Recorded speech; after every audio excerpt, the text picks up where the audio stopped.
episode 676 of Prog Review, and if you haven't read the title or description, I'm reviewing. You're going to have to imagine it. No, don't worry, I'll add it in post-production. The 50 Live from Yes 50 Live. Is it? 50 years of Yes. Can you believe that? It was last year, 50 years. Big thing for them. And to celebrate it, they've released this new double live album, which was recorded on the 20th and 21st of July 19... No, I'll get that right in a minute. It was recorded. We'll edit that out. And it was recorded on the 20th and 21st of July 2018, the 50th year, like I said, and it was released last Friday. That's the date of the video. So yeah, it's all your favourites, because there's been a lot of these live albums, hasn't there? There's been quite a few. But this one, you will be happy to know, features the musical talents of Tony Kaye and Patrick Moraz, so that's a good thing. Only on a couple of tracks. Moraz is on Soon, Kaye's on Yours No Disgrace, Roundabout and Starship Trooper, and I think you can actually see his stuff on YouTube. It's a drinking game. You have a shot every time Tony Kaye raises his hand. Your liver will curse you for it. It will. It will go no. But yeah, so we have. I mean, it's looking at it. I mean, it's not bad selection from the career of Yes, but they tend to do, concentrate on the classic period. There's nothing from 90125. Probably couldn't get Steve Howe to play it. Nothing from Union. Surely Union should have been featured. And what's the one? Magnification. Was that an album they did? I can't remember. Does anyone remember what albums Yes brought out? I can't. There's just so many of them, isn't there? I'm trying to find that. Where's the discography on here? Where's the discography? Because I always get them mixed up. Yeah, nothing off of Magnification. No, there is something off of the Ladder. He said, just making sure, because if I get it all wrong, you'll correct me. Nine Voices, Long Walker, that was it. Off of the Ladder. But yeah, I mean, there's also a little bit from Fly From Here. Nothing from Heaven and Earth, thank God. Nothing from Open Your Eyes. Nothing from Keys to Ascension. Nothing from Talk. Nothing from Big Generator. So yeah, it's like that. So it's not really. It doesn't really look at the entire 50 years of Yes. It's a very select discography. Though I can understand they did the topographic drama album. Wasn't that last year? I can understand why drama wouldn't be featured, because they kind of did it all before. So I'll give them a pass for that.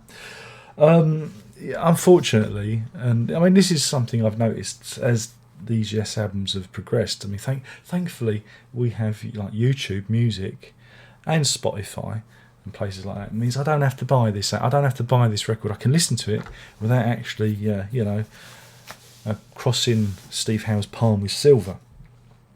But what I've noticed over the years is there is a general degradation of quality, and I found this a very hard, sad listen. They limp along. I read the reviews. I have a look at the reviews, and everyone's raving and ranting about how brilliant it all is. And the same, when they do the actual concerts themselves, everyone seems to give them a good review. But I don't know what they're hearing. I assume that these are all elderly patrons who've too many funny cigarettes in the 70s, and whose general perception of music has a more psychedelic edge. Wow, you can see the colours, man. I can taste the bass drum. You know what I'm saying. But yeah, I found it an incredibly turgid, difficult listen. You know, and if there is a marked, decline in quality. If you go back and listen to, in the present, there you go. That's the one with Benoit David on. Very tight, very tight. A few, Steve Howe's a little bit, loose. You know what I'm saying? But it's still a tight unit. And then we go through, and then we do the like it is, and then you can see things starting to unravel. That Topographic Drama album, I found again another heart. I didn't even bother reviewing it because I thought, oh no, I don't need the beating from Yes fans. And then we come to this. I'm trying to think of good. I mean, Close to the Edge just is not good, man. I thought Sweet Dreams was nice. That one trundled on along nicely. That was a real bopper. Again, I'm not a big fan of Madrigal or Parallels, to be quite honest.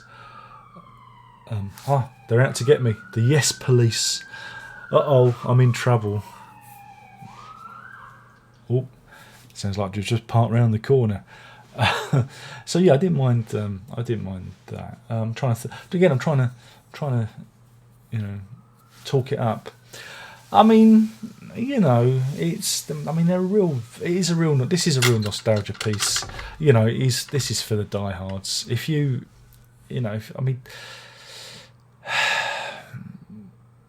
Yes, as a live band, I think you do have to go and see them. You do have to see the pretty lights and the Roger Dean artwork projected on an old sheet, and Alan White nearly falling off his drum stool. You need that. That's what you need. It's what you need to get the full experience, and that doesn't really translate very well to this. I mean, the best thing about it is the artwork, the Roger Dean artwork. I mean, it's lovely, but I couldn't recommend this one. I just think it's, it doesn't portray the band in a particularly good light. And again, go and look at some of the live stuff that's posted on YouTube. There is an official one which has, like I say, Tony Kaye doing his one-armed keyboard player routine.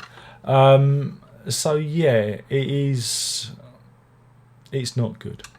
And again, I'm going to draw comparisons from that horrible, to that horrible King Crimson band.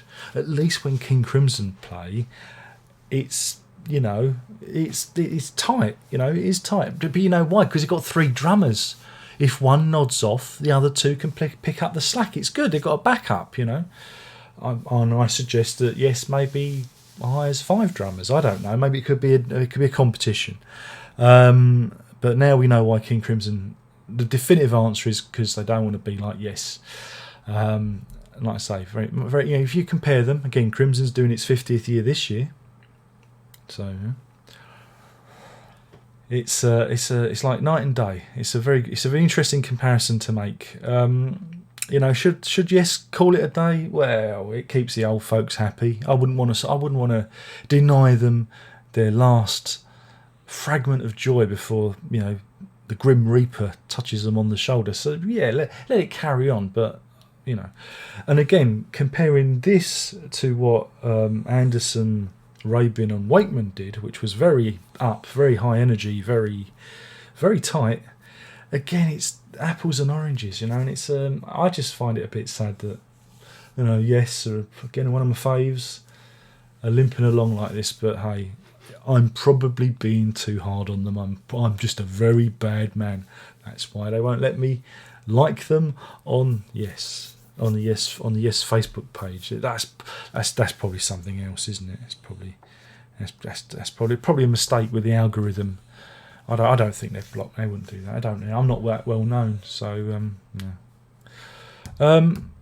So yeah, in terms of a rating, I'm going to give this 2 Sweet Dreams out of 5, and that's wholly for the artwork, because I think the artwork looks pretty. But it's a leaden, turgid, hard slog, and I'm not a big fan of John Davison's vocals. He's very, John Davison's very reedy. I would still always prefer Benoit David's. Again, compare this to In the Present. and I think we'll all agree who's the superior vocalist for the band. Of course, it's John Anderson. We know that, but why? Why didn't they just all just kiss and make up and be friendly for the 50th? Because let's face it, it'll be amazing if any of them send out another car, maybe a van. I don't know, to pick me up. But they should all just buried the hatchet and all joined like Union, all just got together, and even old Khrushchev, is it Khrushchev? Even got him on stage, to honour the memory of Squire and all the other fallen comrades. But yeah, it's a hard one. It's a hard one to love. It is. But anyway, I've burbled long enough. I've got to my 10-minute mark. So I can slap loads of ads and upset Mr. Pickles. Poor old Mr. Pickles. And that's that. Hopefully you will like or dislike this video. Don't forget to subscribe. And that's it.